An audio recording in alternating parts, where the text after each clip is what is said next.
салом дӯстдорони Барселонаи бузург, ина Лионел Месси конференсияи матбуотии худро баргузор карду гирякунон аз Барса рафт. Ҳамаи мо умед доштем ки дар бозии дирӯза дар ҷоми Гампер Месси ва Роналдоро муқобили ҳам мебинем, аммо тақдир набудааст. Аммо бе Месси ҳам ин бозӣ баргузор шуд ва воқеан як бозии хеле диданӣ буд. Охир худи Роналдо ба камнов омада буд. Ҳозир дар бораи ин бозӣ муфассалтар гап мезанем. Дӯстон, рӯзи 11 август суперкубоки УЕФА мегузарад байни Челси ва Виларреал. Дӯстони мо аз 1-х дар ин рақобат Челсиро фаворит меҳисобам ва ман риск кардам маҳз ба ғалабаи Челси ставка хоҳам кард. Бо он коэффициенти 1.86 пешниҳод мекунам ва ман 750 рубл ставка мекунам, яъне $10. Шумо ба ин бозӣ метавонед на тарзида то $10 ставка кунед, зеро махсус дар ин рақобат ставкаи бериск амал мекунад. Дар ҳоли сӯхтани чек маблағ ба ҳисобатон бармегардад. Ссилкаи бозӣ дар комментария. Имконатро аз даст надиҳед.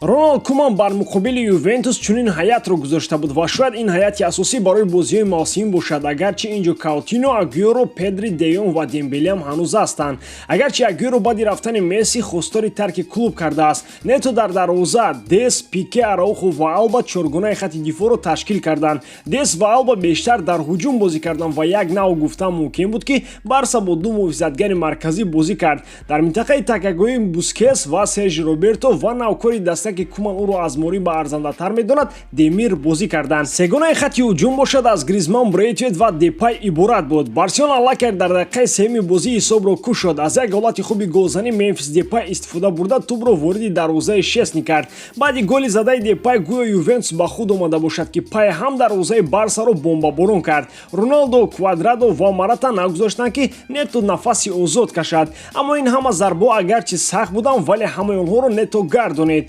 Барселона ҳам ҳуҷумҳои барқувар мекард. Дар яке аз ҳуҷумҳо Гризман гол зад, аммо ӯ дар ҳолати афсай буд. Дар ин ҳуҷумҳо Депай, Брейтвейт ва Демири 18-сола хеле фаъол буданд. Бояд гуфт миёнаи майдони Барселона ҳам хеле хуб бозӣ кард ва дар замони гузаштан аз муҳофизат ба ҳуҷум ба бозингарони хатти пеш хеле кӯмак мекарданд. Қисмати якуми бозӣ ба амин минвол ба анҷом расид. Қисмати дуюми бозӣ аз қисмати якум чандон фарқ надошт. Ҳамон аз Ювентус Роналдо фаъол буду ҷониби дарвозаи Барса зарба мезад. Аз Барса бошад Депай ва Брейтвейт. Албатта ҷом аст, аммо инҷо майдони санҷиши чанд бозингарон низ ҳаст ва чи Куман ва чи Алегри аз он истифода карда бозингарони захиравии худро ба майдон оварданд. Албатта на ҳамаашро, аммо барои мисол Рики Пуш ба майдон омад ва дар охир кори худро кард. Аммо то ин як партофти хубро Брейтвейт бо сар ончунин сахт ҷониби дарвозаи Ювентус кард ки Матео Перин ки Шесниро дар дарвоза иваз карда буд, натавонист тӯпро гардонад. Ин гол дар дақиқаи 57-ум бозӣ зада шуд. Дар сониҳаҳои охири бозӣ бошад,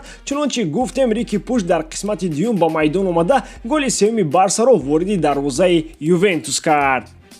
Хуб, чӣ гуфтан мумкин? Куман дар набудани Месси акнун дастаи нав месозад ва бояд гуфт ки ин бозӣ нишон дод ки он бо назардошти ҳисоби 3-0 бар яке аз грандҳои футболи Аврупо чандон дастаи бад нест ва ҳам бо назардошти сар надодани ягон гол гуфтан мумкин ки хатти муҳофизат бо сарвари Жерар Пике хеле боақлона бозӣ карда дар ҳуҷумам ширкат ваштзад. Албатта чун ҳамешагӣ беҳамто буд. Миёнаи майдон ҳам тавонистанд ба хатти дифоъ кӯмак кунаду ҳам хатти ҳуҷумро замони ҳуҷум дастгирӣ намояд. Бахусус бозии Юсуф Демири ҷавон хеле хуб буд. Хатти ҳуҷум бошад хеле беҳамто бозӣ кард. 3 голи зада гувоҳи гуфтаҳои боло буд. Акнун тасаввур кунед ки ҳамин ҳаят ба майдон омада онҳоро дар қисмати дуюм Эмерсон дар хатти муҳофизат, Де Йонг дар миёнаи майдон ва Агюэро дар хатти ҳуҷум иваз кунанд. Чаро не? Боз Куман албатта ки чанд варианти дигар низ дорад ки онро дар раванди мавсим истифода мекунад. Албатта ин ҳанӯз як бозӣ ва як ҷом буд, аммо муҳим аз ҳама бозӣ буд. Муҳим аз ҳама даста бо рафтани Месси роҳ афтода набуд ва тавонист ба қавли пуху прахи Роналдо